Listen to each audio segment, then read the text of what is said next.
Hello there! I'm currently inside a beautiful Toyota Sequoia, manufactured in 2017. This is just a huge car, a tank really. This is what the monitor looks like.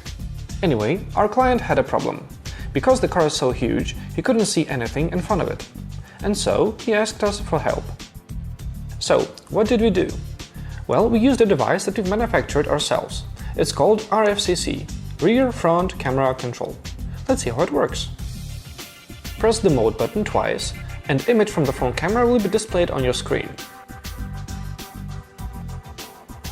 Oh, and it's already proving to be useful.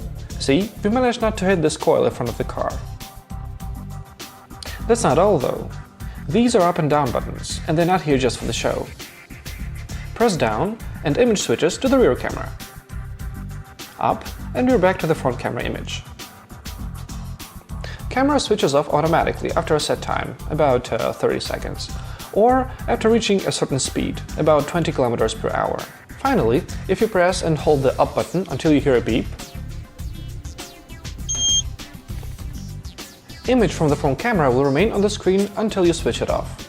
This is really useful if, for example, you are trying to pass a car in front of you and you want to see what's happening on the opposite lane. Especially if you're in a car with right-hand driving. You can just install the camera here and you'll be able to see if there's oncoming traffic or not.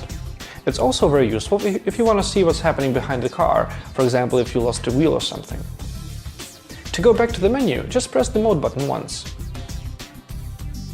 That's it, everything works. Our client was really satisfied with the solution, because it's intuitive and easy to use. Leave a like if you enjoyed the video. See you soon!